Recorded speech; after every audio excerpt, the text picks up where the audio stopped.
Hi everyone, it's Heidi from flutterbyheidi.co.uk, back with another project for you, and this time we're using a couple of techniques. We're doing some colouring on vellum, which you can see here for our top butterfly.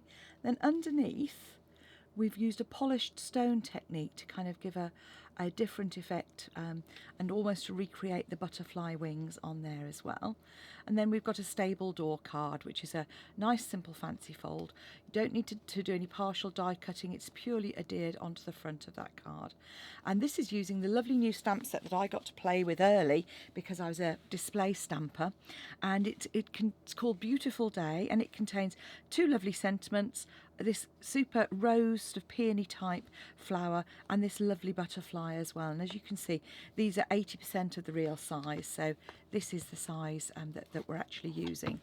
So you're going to need a couple of bits of sort of specialty cardstock that we use, and the first one that we're going to use is actually some vellum, and we're going to be using StazOn ink as well this time. So StazOn ink is something that we use for stamping on non-porous surfaces. So it's a bit slower, it takes it a little bit longer to dry, but it actually will adhere to these sort of slippy surfaces. So you'd use it for glossy cardstock or for vellum. And what I'm doing is, because this is a big stamp, I'm taking my ink pad to the stamp and I'm just going over to make sure I've got really good coverage on there. And then I'm going to come in and just stamp on a piece of our vellum, just at the top there. Then pop that to one side, and you just need to leave that to kind of dry while we do the next step of our project. And the next step is to use the glossy cardstock. And to do this, we're going to use, say, polished stone technique, which you need just some rubbing alcohol. So this you can pick up in, gosh, I mean, in the UK, I can't remember, I think it was somewhere like one of our sort of home bargains kind of stores, but easy to pick up anywhere. And you add it to a cotton pad and just kind of saturate that. And then you're going to come in and just add a few drops of re-inker. So I'm using Marina Mist here, so that's a stronger colour than the cardstock I'm going to use. My original one, I should have said, is Berry Burst and Dapper Denim, and this one I'm going to do in paler colours. I had a theme going with the Berry Burst, so this time I want to do something that's a little, hopefully a little more subtle. So it's a little bit of an experiment because I haven't done this before, but the soft sky is such a pale blue that I still wanted some depth to come through. So once you've done that, just kind of roll up, gather together your pad, and I'm just going to dab it at the side, and then literally you just come over on your glossy cardstock and just keep kind of twisting and turning, and then you get this almost kind of marble effect on here, and you can come back in, add a bit more colour if you want, and you'll see you just get a really pretty kind of mottled effect, which reminded me of kind of butterfly wings. So I'm just going to leave that to one side just to dry. You can see it's just a little bit of moisture left on there, but it takes very little time to dry. And what I would say is, while that's drying, that would be the time to cut out your butterfly, which I've done one already here. I haven't cut the antenna out, not on this one anyway.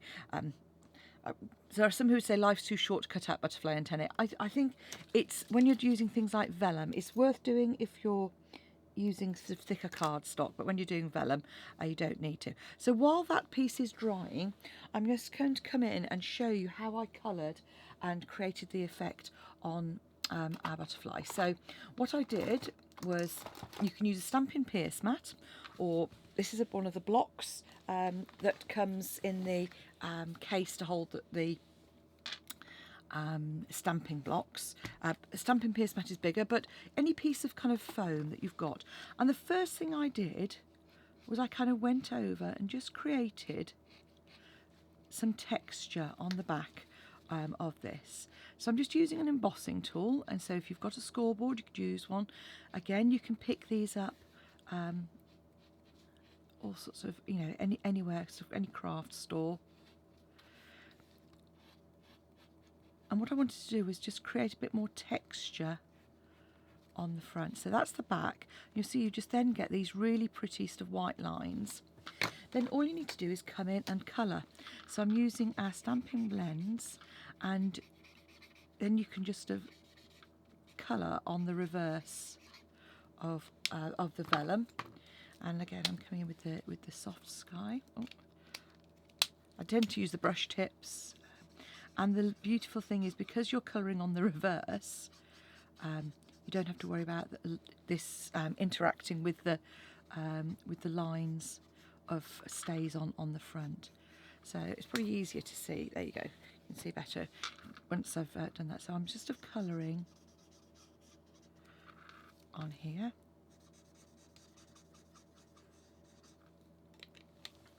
The paler one as well. Possibly. And what I do is I kind of turn over and kind of go, right, is that doing what I want? And I'm kind of going, actually, that's a little bit pale. It does very much, the colour softens coming through the vellum, so you can go through. And I do make my butterflies symmetrical. So you just come in and colour as much or as little as you want to create your butterflies.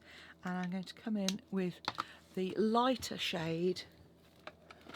I've used the Blushing Bride, and then I'm going to come in with the lightest shade of Rich Raspberry. Oh no, that's my dark. Yeah, use my light Rich Raspberry just to add a little bit of depth. This is just a slightly deeper pink, which I'm just going to add to these outer corners.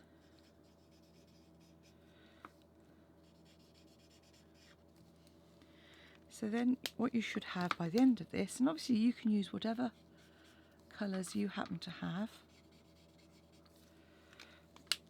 you'll get a butterfly that's just got some really pretty subtle shading on it. So that's our top layer of butterfly, and you can see those marks just kind of give it a little bit of texture to make it look like a butterfly wing. So now, while we've been doing that, our ink is pretty much dry, and just to make sure, I'm going to turn it over and rub my hand just to transfer any last minute bits. And obviously you could use a heat gun to set it if you wanted to as well. And I say it works equally as well. So I'm going to come in and ink up my butterfly again with Stays On. And the thing to remember with Stays On is that you use it on red rubber, because the Stays On cleaner is quite fierce. So it's you know, red rubber stamps great for Stays On, but I wouldn't use it with photopolymer. I did have somebody put Stays On my photopolymer once, so I was very sad. So once you've done that, just literally ink up, press down, really good press, and then there's our butterfly. And again, all you need to do is just come in, and these are really lovely simple outlines, so they work really well for cutting out. As you know, I don't usually do cutting out on camera, simply because it takes up a little bit of time. But one thing I would say is when you're cutting out, just be prepared to move the card. So sort of, you know, move the card rather than trying to move your scissors all the time. And I tend to leave the antennae till the fine bits till the end. And I often just have cut quite roughly. But say, you'll see you move the card around. So, you know, it's helping your scissors do the work. And obviously this is going to be the underneath layer, so it will be covered up by our vellum butterfly.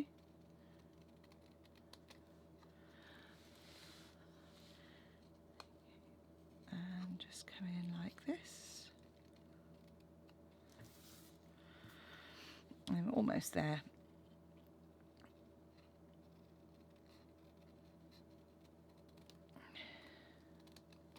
So this is where I come in and just cut the antennae.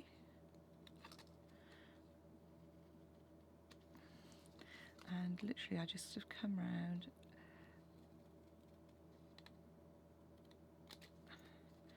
down to that point.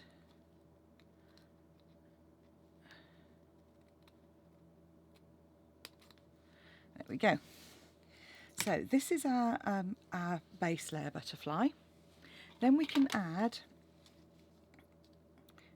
our top one, and you see that just kind of creates a different effect. So you've got that sort of double effect on your butterfly. And in order to stick that, you can use whatever glue you happen to have handy. If you've got the time, I tend to use a wet glue for this. So just a bit of Tombow down the middle. Add our butterfly layer, and then literally pop that to one side, and that'll dry while we create our card base. That is, if I don't wreck the joint in the meantime. So we're now going to create our card base. So this is a really straightforward card base. You're going to take a piece of cardstock and cut it at 10 centimetres or 4 inches, just down the middle. Then again, you're going to do it at 11 3/4 or 29 centimetres. Sorry, 11.5 even. It's 11 3/4 UK cardstock is what I was trying to say. So just cut it just a little bit off at 11.5, so 29 centimetres. Then you're going to score at 5 3/4, 14.5, like so. And then turn it vertically and line up at the 2 inch or 5 centimetre mark and cut from the score line down to the bottom. And I wouldn't recommend cutting this score line on your trimmer because you've scored it, it will tend to snag. So just come in with your scissors. Just didn't quite cut firmly enough with my blade. There we go. So that's our card base. Next we're going to do our layers, and I used black on my original. Actually on this one I'm going to be using some smoky slate for the layers. So we want a layer for the top part, which is 5.5 inches wide, 14 centimetres.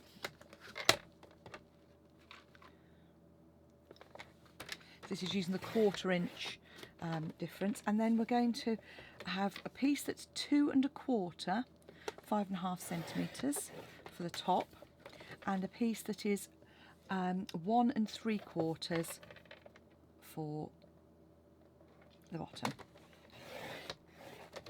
So those are our layers. So this one I've deliberately made a little bit lower so that you don't get a join. Oh, I want to cut that. 5 3/4, 5.5. Helps if you cut it to 5.5, doesn't it? Right, 5.5. It will then fit with a nice border onto our card like so. Okay, so next we're going to cut our layers. So I've got some Blushing Bride and some Soft Sky, and I just want a piece of the top. I'm going to do the lower half in Soft Sky. So this is just going to be 1.5 by 5 1/4. So I'm going to cut the 1.5 by 5 1/4.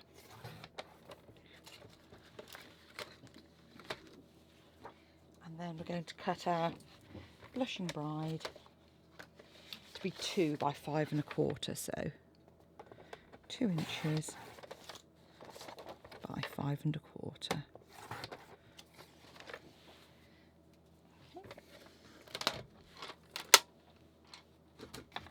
So these are going to be our layers. This is our upper and our lower layer.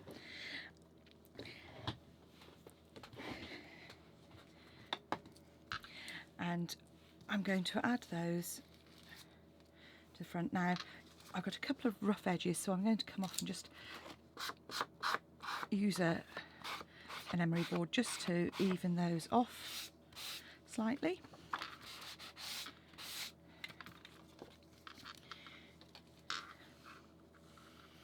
And then all you need to do is use your snail to add your layers to your card. As I said, we're going to use the pink on the top, and we're going to add our soft sky to our bottom layer.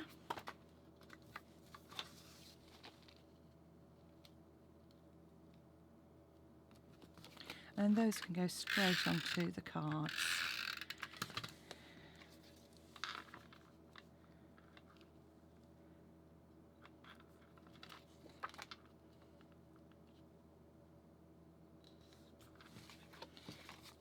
Now, if you wanted to, as I did on my other one, you could actually use a stamp set and create a bit of a border if you wanted to.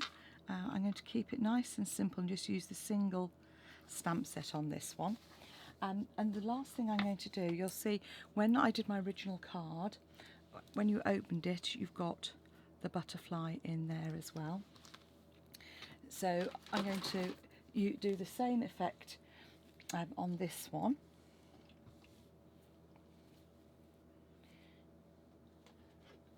And so what I'm going to do is I'm going to just use a slightly stronger kind of the Blushing Bride colour to do that as well. And what I should have done is actually done it before I did it to my card.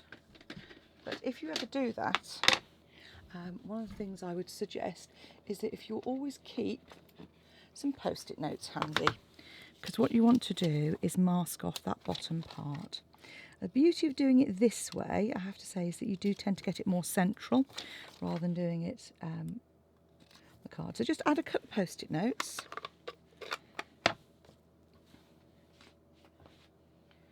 And then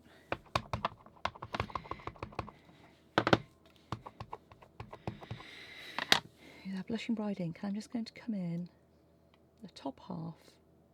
I'm going to put it square, and I'm going to use my sort of grid lines to help me line it up.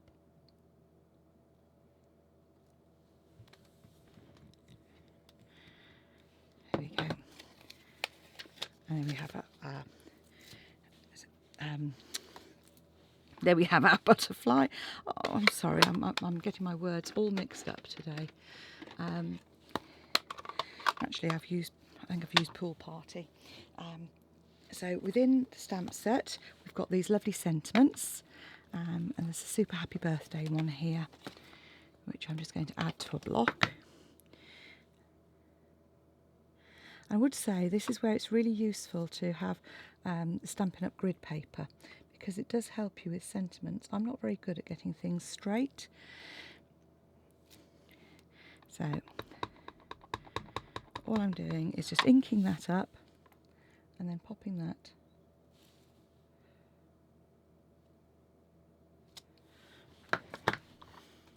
like so. And in the meantime, while we've been doing all of that, our butterfly has been drying. So here's our butterfly, and all we need to do is take a little wet glue, add it to the body, and don't drop the glue everywhere, and then just line that up over our image. And there we have a really pretty pink and blue butterfly card in two different strengths. See what you think. As I've used a texture stamp on this one, I haven't on this one. Which do you prefer? It's up to you, but you've learned a little polished stone technique on there as well.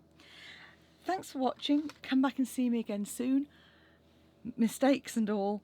And don't forget, if you want any of the products, visit my Stampin' Up shop, heidismith.stampinup.net, or drop me an email. I'll be happy to have a chat to you about placing an order. Thanks for watching. Bye for now.